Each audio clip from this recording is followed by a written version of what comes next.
할렐루야. 네, 하나님의 은혜 앞 평강이 오늘 이 오후 예배에 하나님을 예배하는 우리 청주중학교 성도님들과 함께 하시기를 소망합니다. 네, 점심은 맛있게 드셨습니까?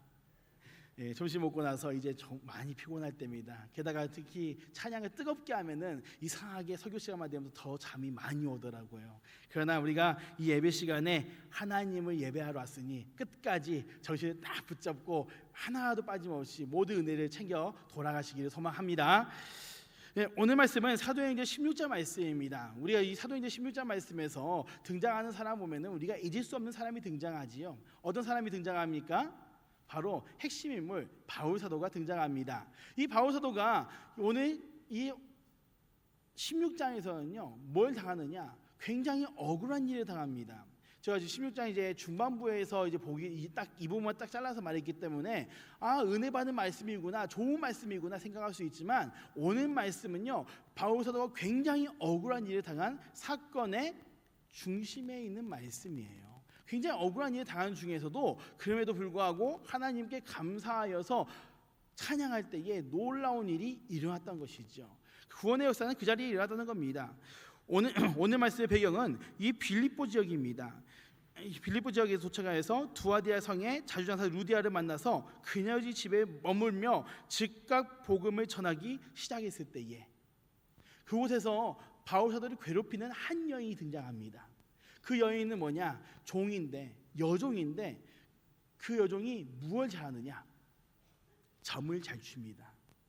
점을 잘 쳐서 딱 지나가는 사람들에게 저 사람 오늘 물 조심해야 돼, 오늘 푸 조심해야 돼, 오늘 무슨 집안에 우환이 닥칠 거야, 막 이런 걸 잘 맞추는 겁니다. 그러니까 그 여종의 주인이 이 귀신 들린 여인이 돈이 되는 걸 알았습니다. 그래서 그 여인 이 여종 보고 점을 치게 하여 돈을 벌게 만들었죠. 그런데 이 여종에게 그 귀신 들린 여종의 그 안에는 무엇이 있느냐? 귀신에 붙들려서 굉장히 괴로워하는 아이의 심령이 있었던 것이죠. 그러니까 바울 사도가 지나갈 때마다 무엇을 했을까요? 거기서 외쳤던 겁니다.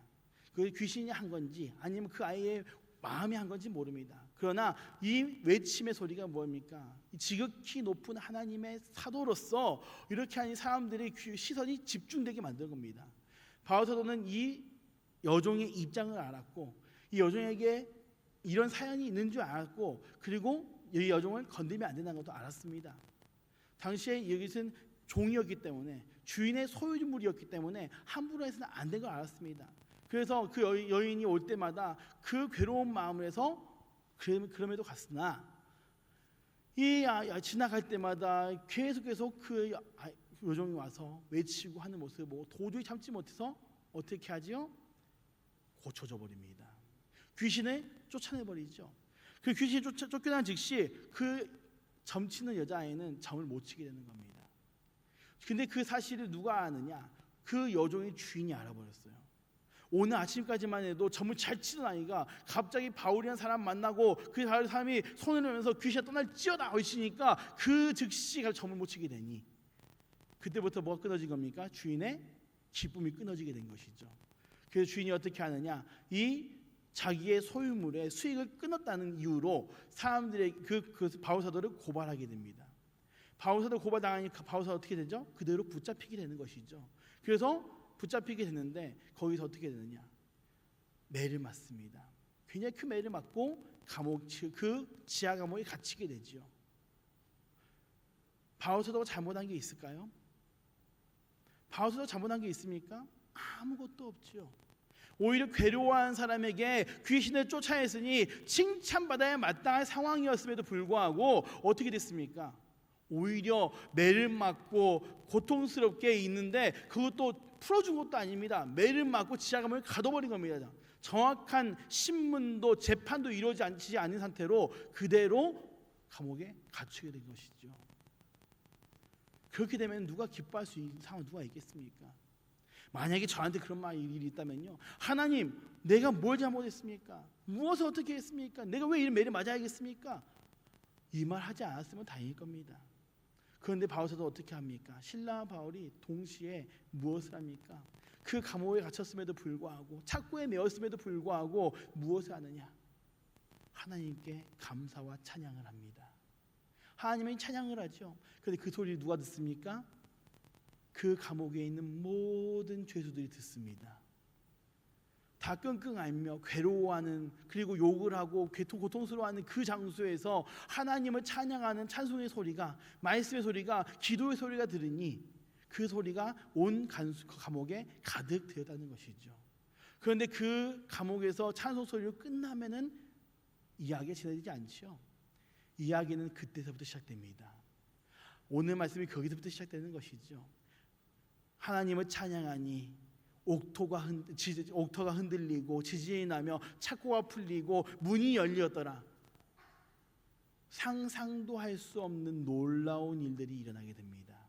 그 일어날 때 어떤 일이 일어납니까? 그 고난이 이제 끝이 나고 하나님의 영광의 시간이 시작되게 되었다는 것이죠. 하나님이 역사하기 시작했다는 겁니다.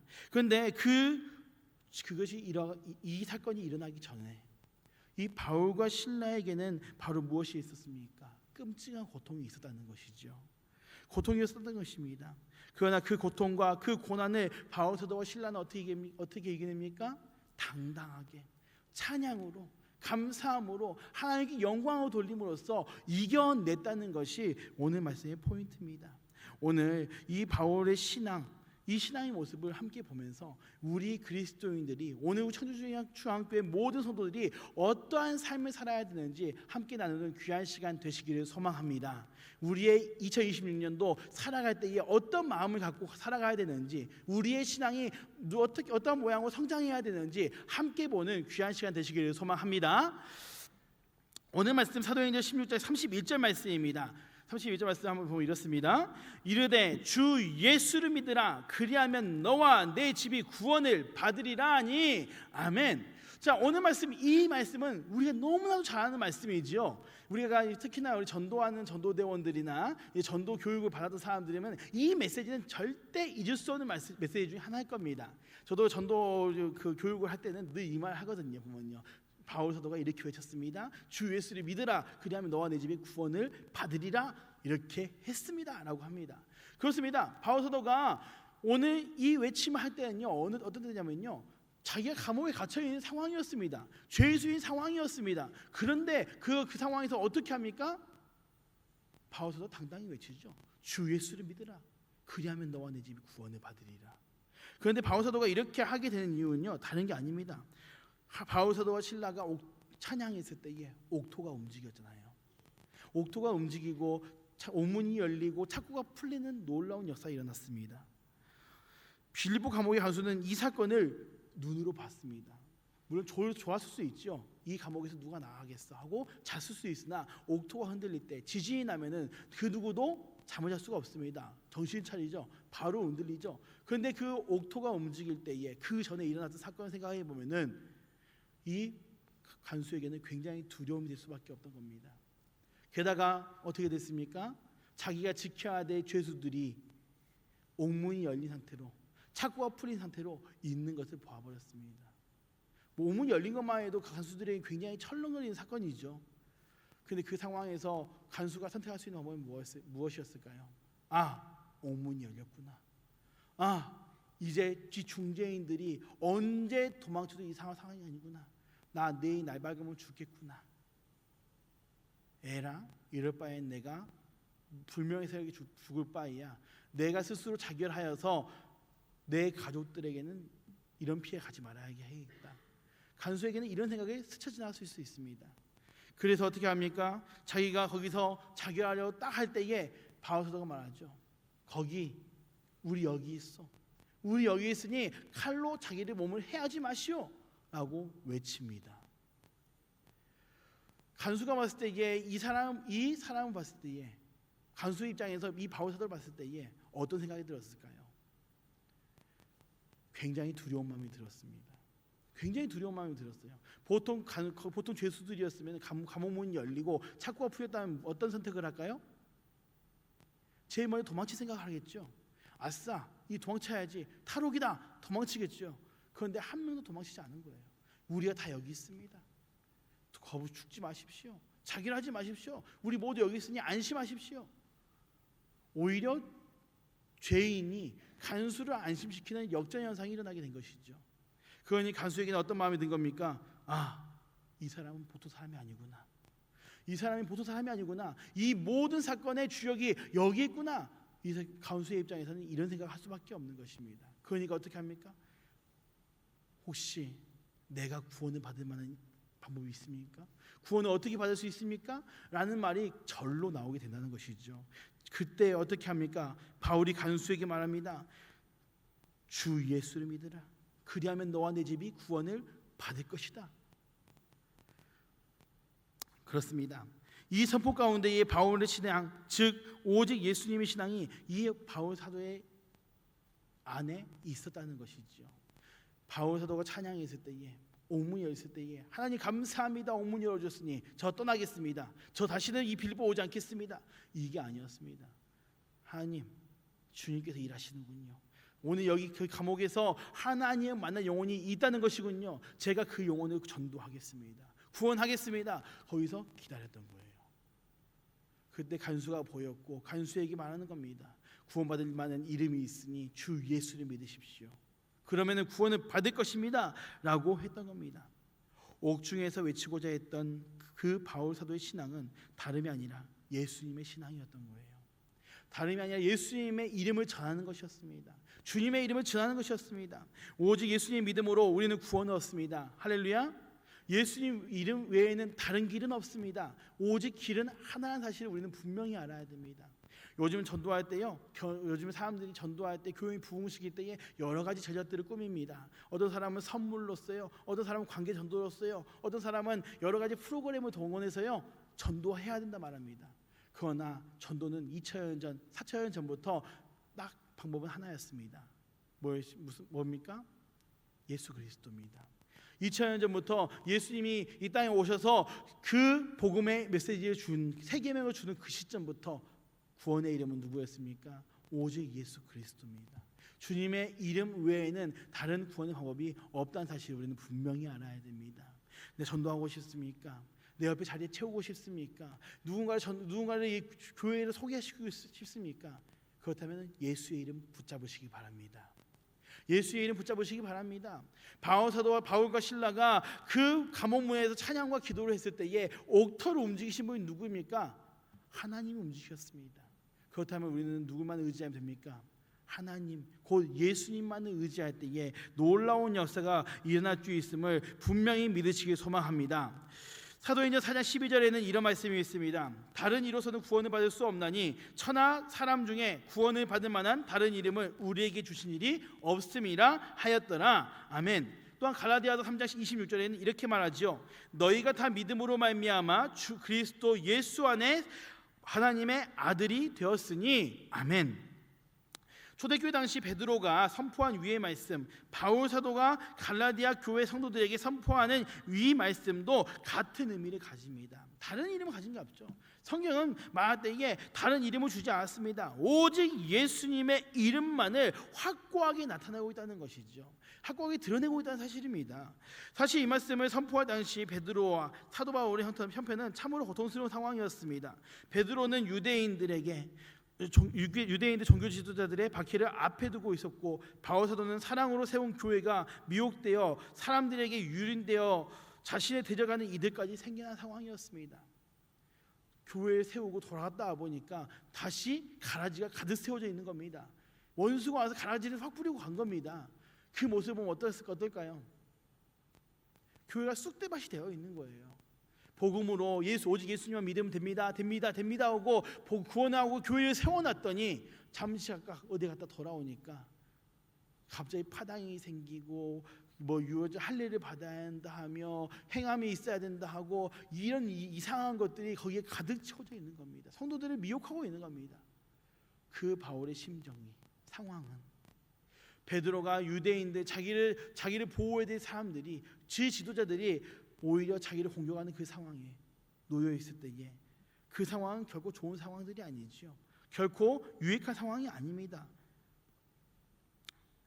하지만 그 베드로와 바울 모두가 그 가운데서 다른 무엇이 아니라 오직 예수님의 이름만 선포했습니다. 오직 그리스도의 이름만 선포했습니다. 이로써 바울과 베드로는 위기를 이기고 신앙 역사와 복음 역사를 더욱 견고하게 세워갔다는 것을 우리는 알 수 있지요. 요한복음 6장 40절에는 이렇게 말합니다. 내 아버지의 뜻은 아들을 보고 믿는 자마다 영생을 얻는 이것이니 마지막 날에 내가 이를 다시 살리리라 하시니라. 아멘. 천주중앙교회 성도 여러분, 우리 오직 예수님 신앙과 예수님 믿음과 예수님을 붙드는 자에 대한 우리 주님의 약속을 우리는 보셔야 됩니다. 우리 예수님의 약속을 우리는 보셔야 됩니다. 그 신앙을 가진 자는 최후 사망까지도 이기고 승리한다라고 분명히 명시하고 있습니다. 우리가 이 땅을 살아가면서 어떤 고난 속에서도 이길 수 있는 것은 예수님으로 인해서 영생을 얻기 때문입니다. 천국에 우리가 가기 때문입니다. 부활의 소망이 있기 때문입니다. 우리가 부활의 소망이 없고 천국의 소망이 없고 예수님이 우리를 구원해준다는 소망이 없다면은 오늘 이 자리에서 예배드리는 우리가 가장 불쌍한 자들입니다. 가장 안타까운 자들입니다. 가장 시간을 허비한 자들이 바로 오늘 이 자리에 있는 우리들입니다. 그런데 우리는 뭐가 있습니까? 하나님이 우리를 구원해 주시는 확실한 믿음이 있죠. 우리를 천국에 데려다 준다는 소망이 있죠. 우리를 자녀 삼아준다는 확실한 믿음이 있죠. 그리고 나중에 우리가 주님이 오실 그날에 호련히 변화되어서 부활의 소망이 우리에게 있으니 오늘 우리는 이 자리에서 예배드리는 것이 가장 큰 소망이며 가장 큰 은혜이며 우리가 가장 가지고 있기에 부족하지 않는 놀라운 은혜란 사실을 우리 분명히 알아야 됩니다. 오늘 이것을 우리 까먹으면 잊어버린다면은 오늘 우리가 이 자리에서 예배드리는 것이 가장 헛된 것이 사실을 우리 분명히 알아야 됩니다. 이 중에 하나를 뺏는다면은 우리에게 가장 큰 고난이 바로 이 자리에 앉아 있는 것이 될 것입니다. 그러나 우리 천주중앙교 성도 여러분, 하나님께서는 우리에게 이 모든 것을 약속하셨습니다. 할렐루야. 그렇기 때문에 우리는 이 소망을 붙잡고 오늘 이 자리에서 예배합니다. 우리가 주의 이름을 선포합니다. 주님과 함께 동행합니다. 그것이 우리의 기쁨이며 우리의 소망이 됩니다. 왜요? 하나님은 우리의 아버지 되시며 우리를 자녀 삼아 주셨으며 우리를 천국에 인도하신다 하였으며 마지막 날에 우리 살려주신다 하였으니 우리는 그에 마땅히 기쁨으로 오늘 이 자리에서 하나님을 찬양하고 하나님께 영광 돌릴 수 있다는 것입니다. 오늘 우리 천주중앙교 모든 성도님들이 이러한 믿음을 가지고 예배하며 찬양하며 신앙생활을 신바람나게 하시기를 소망합니다. 자, 그렇다면 바울사도는 어떤 일이 있겠습니까? 바울사도의 신앙은 고난 중에서도 기뻐하면서 하나님을 찬양하고 기도하는 신앙을 가졌습니다. 오늘 본문 16절 32절 말씀 한번 보겠습니다. 시작. 한밤중에 바울과 실라가 기도하고 하나님을 찬송하며 죄수들이 듣더라. 아멘. 자막이 안 나왔네요. 자, 32절 말씀에 이렇게 말합니다. 다시 한번 우리 한번 해볼까요? 성경책에 보시면 한번 하겠습니다. 시작. 한밤중에 바울과 실라가 기도하고 하나님을 찬송하며 죄수들이 듣더라. 잠깐만, 32절이 아니네. 죄송합니다. 자, 어디죠? 자,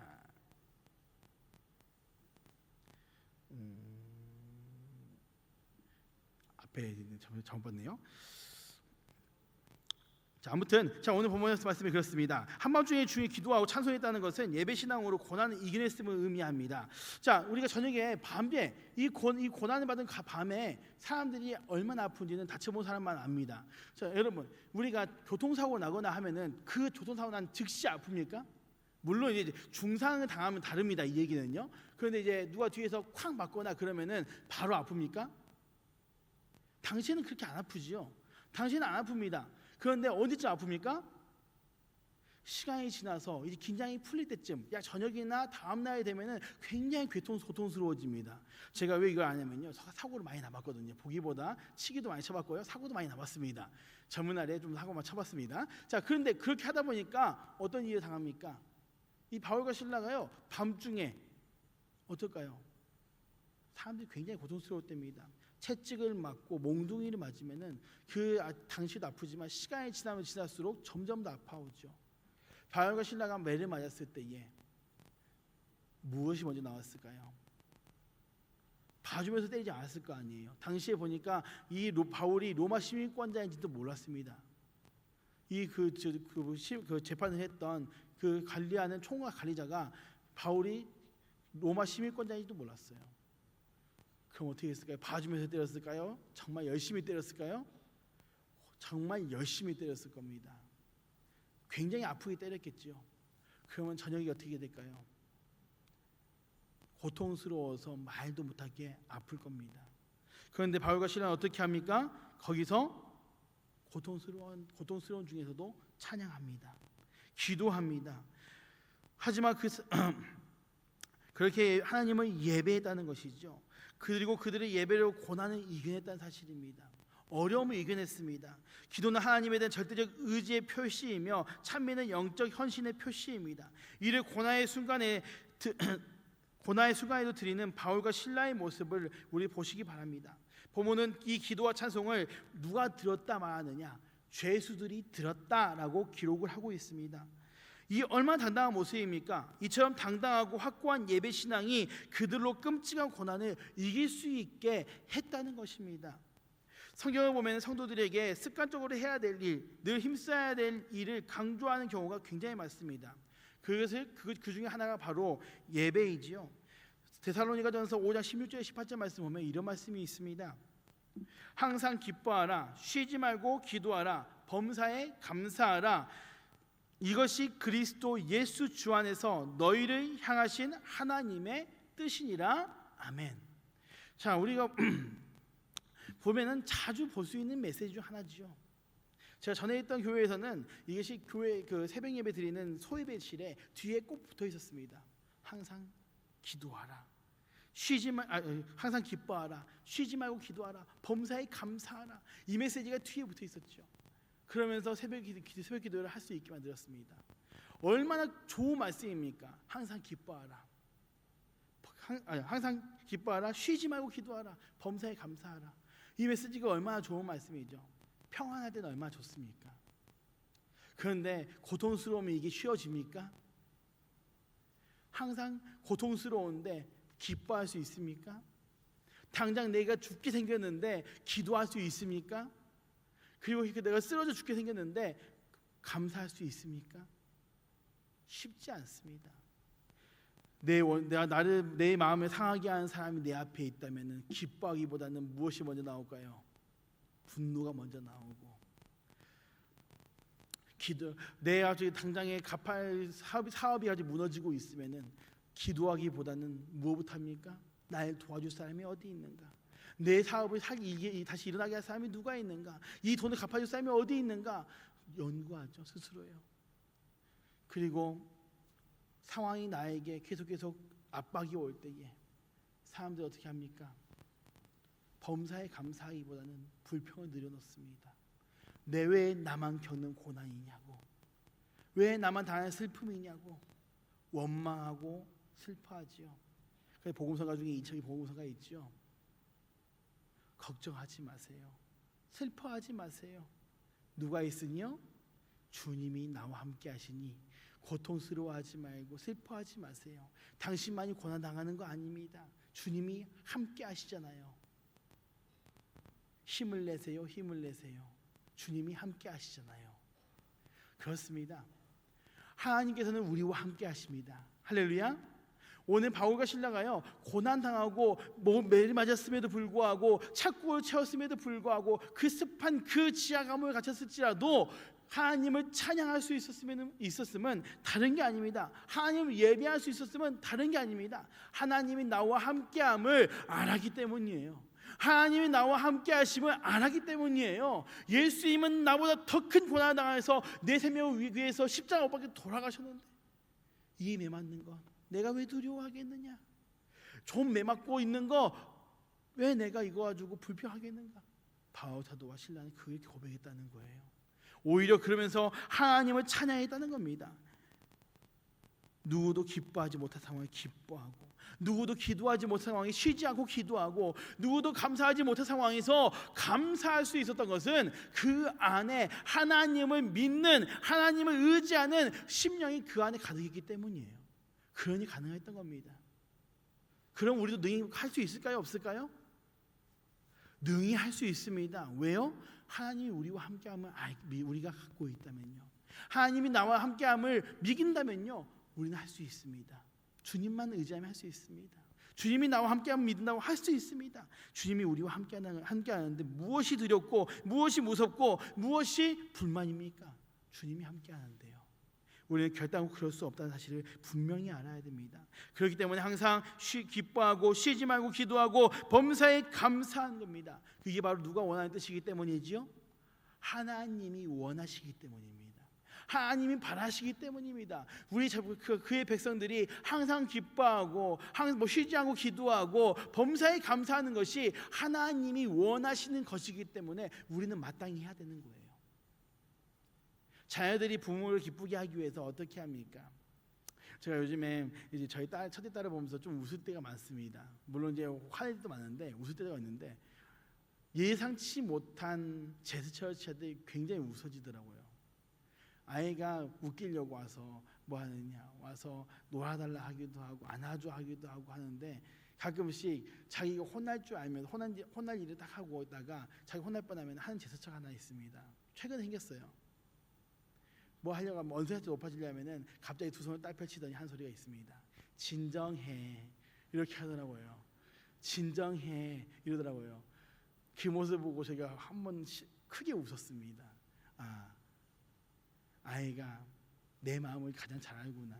내가 자기에게 화낼 걸 알고 미리 와서 손을 내밀면서 내가 그래서 이 진정의 한마디를 하면서 오히려 내 마음을 평온케 하는구나. 어떻게 보면 제가 원하는 게 그거거든요. 아이가 도망치거나 거기서 싫어 아내가 하는 것보다는 오히려 와서 아버지에게 안기고 그리고 좀 더 자기 부모의 마음을 헤아려 주는 것. 그것이 어떻게 보면은 부모의 바라는 마음입니다. 제가 좀 최근 들어 막 느끼고 있어요. 그런데 하나님도 그렇습니다. 그의 자녀들에게 바라는 것이 있어요. 물질 바라지 않습니다. 하나님 충성 바라지 않아요. 뭡니까? 항상 기뻐하며 살아라. 항상 기도하며 살아라. 범사하며 감사하며 살아라. 이게 바로 내가 원하는 거야. 내가 바라는 거야. 이렇게 하나님께서는 말씀하고 있습니다. 그러니 우리는 어떻게 해야 됩니까? 항상 기뻐하고 쉬지 말고 기도하고 범사에 감사하는 것을 삶을 살아야 됩니다. 누가 원하시니까요? 하나님이 원하시니까. 오늘 바울과 실라가 이것을 알았기 때문에 오늘 이렇게 행할 수 있었던 겁니다. 고통 중에 있음에도 매맞아서 엉덩이가 부르트고 죽을 것 같음에도 불구하고 그 자리에서도 하나님을 찬양할 수 있었던 것, 바로 이 말씀을 붙었기 때문입니다. 누가복음 22장 36절엔 이런 말씀이 있습니다. 이러므로 너희는 장차 올 이 모든 일을 능히 피하고 인자 앞에 서도록 항상 기도하며 깨어 있으라 하시니라. 아멘. 또 요한계시록 8장 3절과 4절에는 이렇게 말하지요. 또 다른 천사가 와서 제단 곁에 서서 금 향로를 가지고 많은 향을 받았으니 이는 모든 성도의 기도와 합하여 보좌 앞 금 제단에 드리고자 함이라. 향연이 성도의 기도와 함께 천사의 손으로부터 하나님 앞으로 올라가느니라. 아멘. 우리의 기도를 쉬지 말아야 할 이유가 바로 여기 있습니다. 예수님께서 기도를 쉬지 말라고 하셨죠. 제자들에게도 그렇고 우리에게도 그렇고 변함없이 똑같이 말했습니다. 그런데 그 이유가 있어요. 요한계시록이 말하죠. 뭐가 있다고 합니까? 금향로가 있대요. 주님 곁에요. 근데 그 금향로에 뭐가 들어간답니까? 성도의 기도들이 거기에 들어간다는 거예요. 하나님은 그 자리에서 금향로에 두고 성도의 기도를 받습니다. 성도의 기도를 받습니다. 그런데 만약에 우리 기도를 안 하면 그 금향로에 기도가 들어갈까요? 안 들어갈까요? 우리 기도가요. 들어가지 않습니다. 그러니 우리 어떻게 해야 됩니까? 끝없이 깨어서 기도해야 됩니다. 본문에서 기도하며 깨어 있으라는 표현과 금향로에 성도의 기도가 합하여 올라간다는 표현은 달리 말해 마지막 때에 성도들이 기도하고 예배함을 뜻합니다. 마지막 때가 갈수록 성도들이 간절히 기도하는 것이 필요하다는 것을 말하지요.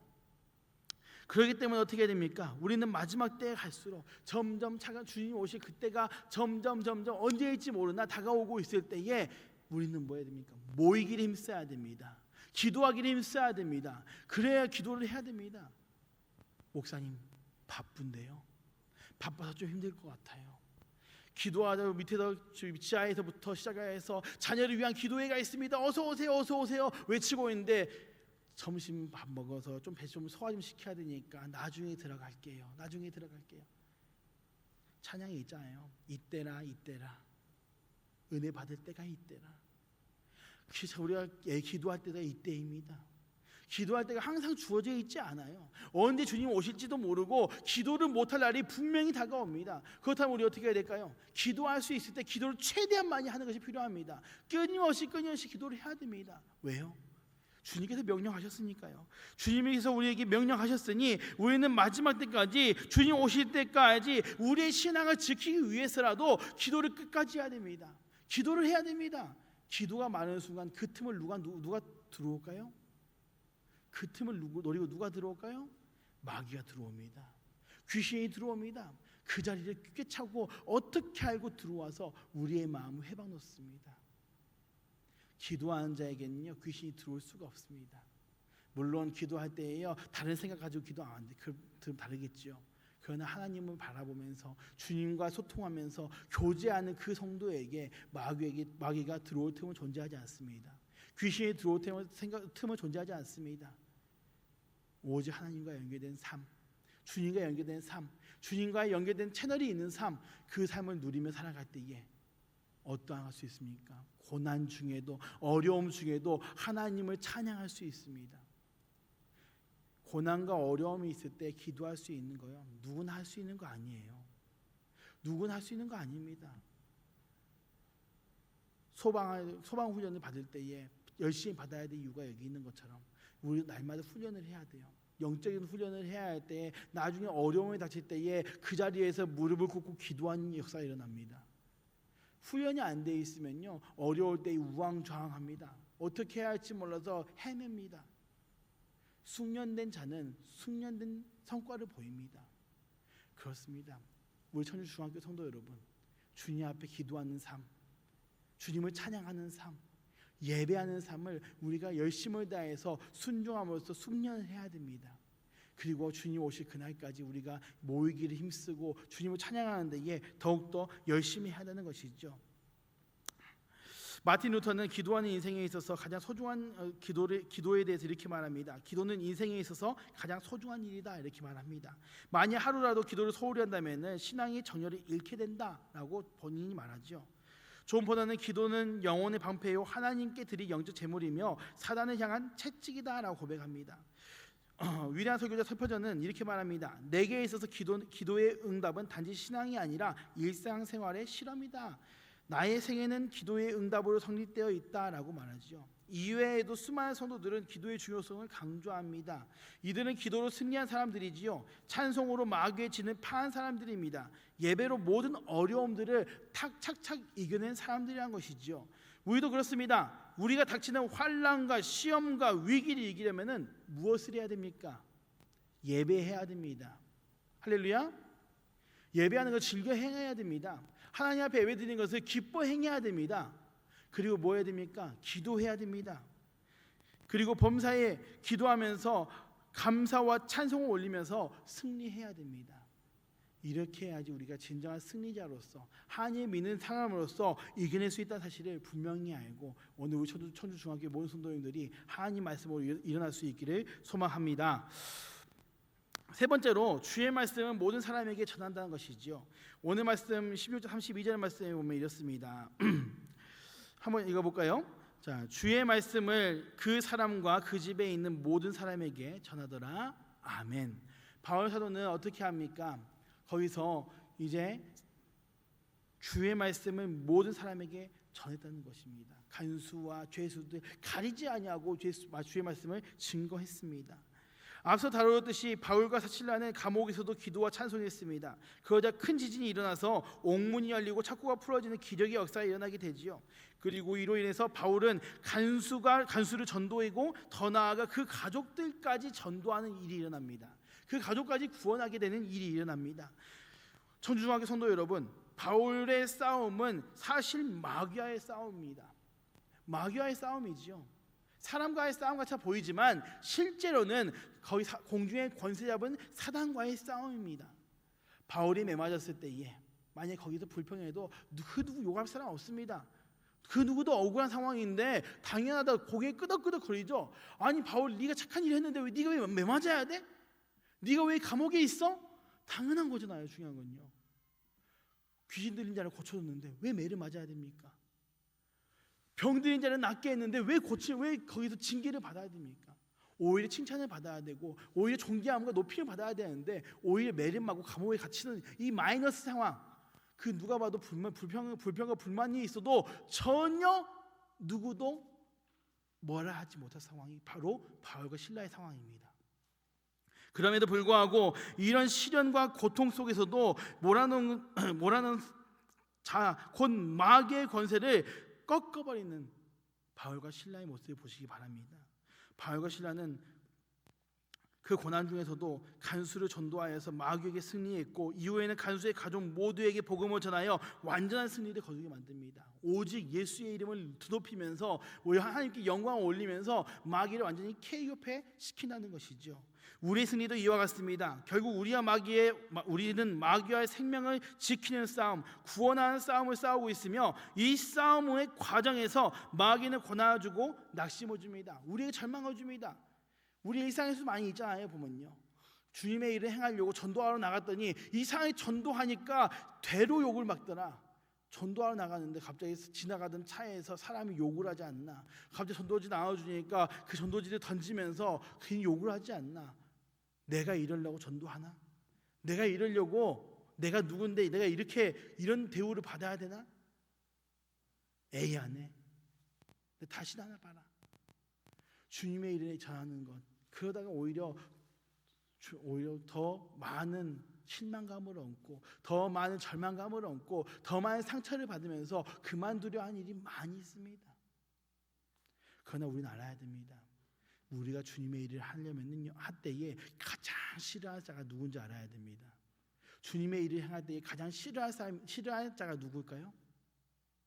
다 아시잖아요, 주님은요. 주님의 일을 하나님이 기뻐하시는 일을 행하려면은 그 반대편에 있는 자가 누구죠? 마귀잖아요. 보면요, 마귀가 가장 싫어합니다. 주님의 복음의 말씀을 증거하는 것, 주님의 일을 행하는 것 가장 싫어하는 게 마귀입니다. 마귀가 그렇기 때문에 어떻게 합니까? 어떻게든 증거하지 못하게 하기 위해서 우리에게 시련을 줍니다. 절망을 줍니다. 우리의 마음에 스크래치를 줍니다. 우리의 마음에 상처를 줍니다. 그러면서 하지 못하게, 하지마. 왜 그거 어려운 일을 왜 하려고 해? 네가 여기서 이 전도지 나눠주면서 욕먹을 상황이야? 사람이야? 아니야. 왜 이렇게 허드렛 일 왜 하려고 그래? 하지마. 우리의 마음속에 와서 이렇게 유혹합니다. 그럼에도 그럴 때에 우리는 분명히 알아야 됩니다. 아, 이것은 마귀의 소리구나. 이건 귀신의 소리구나. 우리 하나님의 일을 방해하고자 우리에게 헛된 생각을 집어넣는 마귀의 생각이구나. 그러면서 오히려 하나님을 찬양하면서 하나님께 기도하면서 더욱더 담대히 나아갈 수 있는 우리의 모습이 되어야 됩니다. 사도행전 5장 42절과 디도서 1장 3절의 말씀에 보면 이렇습니다. 그들이 날마다 성전에 있든지 집에 있든지 예수는 그리스도라고 가르치기와 전도하기를 그치지 아니하니라. 자기 때에 자기의 말씀을 전도로 나타내셨으니 이 전도는 우리 구주 하나님의 명하신 대로 내게 맡기신 것이라. 아멘.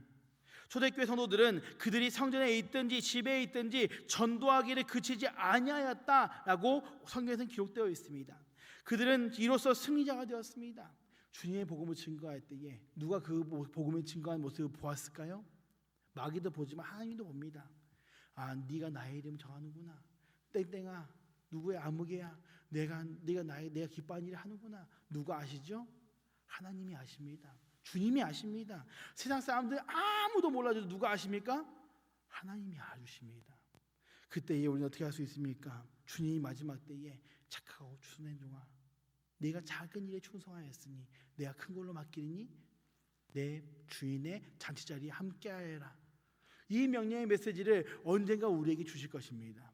그때에 여러분, 바깥 어두운 데에 나 쫓겨나가 슬피 우는 자가 되고 싶습니까? 아니면은 착하고 추선한 종아, 작은 일에 충성하였으니 오늘 내 주인의 즐거움에 참여할지어다. 이 말을 듣고 싶습니까? 어느 말을 듣고 싶습니까? 앞에 말이죠. 내 주인의 즐거움에 참여할지어다. 이 메시지를 듣기 위해서 우리는 무엇을 해야 됩니까? 주님께서 우리에게 주신 명령, 주님께서 우리 주신 사명, 땅끝까지 내 복음의 증인이 되라. 마태복음 28장 말씀에 있죠. 우리는 이 메시지를 가지고 주의 복음을 증거해야 됩니다. 할렐루야. 목사님, 제 주위에는 없는데요. 없는 줄 압니다. 그러기에 우리가 뭐 했습니까? 이제 3월 달부터 뭐가 시작되냐면요, 전도대가 시작됩니다. 내 주위에 전도할 사람이 없어요? 같이 나가시면 됩니다.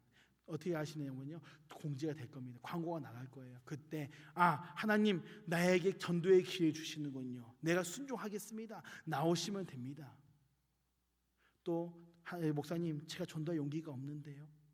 괜찮습니다. 하나님이 우리와 함께 하십니다. 우리 뒤에 계신 하나님이 우리와 함께 하시는데 못할 게 뭐가 있겠습니까? 오늘 간수하면 전도하려고, 간수 가족 그 가족을 구원하려고요, 그 빌립보의 옥터를 흔드신 하나님 오늘 우리에게도 함께 하십니다. 그 능력이 하나님이 우리와 함께 하시는데 우리가 못할 것이 있을까요? 없을까요? 없습니다. 다만 우리가 무엇이 부족하느냐? 우리의 믿음이 부족해요. 우리의 기도가 부족해요. 우리가 하나님을 의지하는 그 완력이 부족합니다. 그렇다면 우리가 뭐 어떻게 해야 되죠? 할 때까지 쉬지 말고 기도해야 됩니다. 할렐루야. 쉬지 말고 기도할 수 있는 우리 모든 천주중학교 성도 되시기 바라 소망합니다.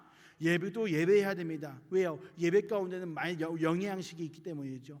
쉬지 말고 예배에 참여하여서 귀를 조금 세고 말씀을 받으시면서 우리가 주의 말씀으로 영적 무장을 해야 됩니다. 영적 무장하고 나서 주의 복음을 증거하고 나아가면요, 마귀가 한 길로 왔다가 여러 길로 떨어지게 됩니다. 떠나가게 됩니다. 그렇게 해서 우리에게 하나님의 역사를 체험할 수 있게 만듭니다. 오늘 천주중학교 성도 여러분, 이제 말씀을 정리하고자 합니다. 우리에게 고난을 이기는 세 가지 신앙이 있습니다. 바로 어떤 신앙입니까? 오직 예수님 신앙입니다. 두 번째로는 어느 순간에도 기도와 찬송을 드리는 예배 신앙입니다. 세 번째로는 어떤 고난 속에서도 주의 말씀을 선포하는 전도의 신앙입니다. 우리가 주의 말씀을 가지는 이 신앙을 가질 때에 우리가 바울 사도가 어떤 억울한 상황에서도 주의 말씀을 갖고 이겼던 것처럼 우리도 이길 수 있습니다. 마귀의 거세를 이길 수 있습니다. 주의 말씀으로 승리할 수 있습니다. 우리 천주중학교 성도 여러분, 우리가 승리해야 됩니다. 우리는 주의 말씀으로 승리해야 됩니다. 고난 가운데 굴복하고 믿음을 저버리는 이들이 날이 갈수록 많아진다 하나 우리는 마지막 때가 다가올수록 주님이 악한 마귀의 공중 권세 잡은 자들이 점점 더 권세를 잡을지라도 주의 말씀에 붙들고 주의 말씀을 가지고 기도하면서 우리가 주의 말씀 영적 승리를 가지면서 주님의 나라를 소망하면서 살아갈 수 있어야 됩니다. 우리 천주중학교의 모든 성도님들이 이 시대에 기본기를 갖춘 자가 되어서 승리의 틀을 세운 자들로 마지막 때까지 이 귀한 신앙을 굳게 지킴으로 승리하는 모든 성도님들이 되시기를 소망합니다. 바울처럼 베드로처럼 주님 오실 그날까지 믿음을 가지고 굳건한 믿음을 가지고 승리하면서 주의 자리 지키는 모두가 되시기를 소망합니다. 기도하겠습니다. 사랑이 많으신 하나님 아버지, 참으로 감사합니다. 오늘 우리에게 생명의 말씀을 더해 주신 하나님, 우리가 오늘 바울의 고난 중에 이기는 신앙의 모습을 보았습니다. 주님, 누구든지 고통은 따라옵니다. 누구든지 고난이 있습니다. 그럼에도 불구하고 이길 수 있는 방법은 주님만을 붙잡는 겁니다. 주님만을 붙잡고 기도하는 겁니다. 주의 하나님 아버지, 우리가 쉬지 않고 기도할 수 있게 해주시고 오직 예수님의 신앙을 가질 수 있게 해주시고 전도하는 신앙으로서 우리가 마지막 때까지 주의 신실한 자가 될 수 있도록 도와주시옵소서. 감사합니다. 예수님의 이름으로 기도드렸습니다.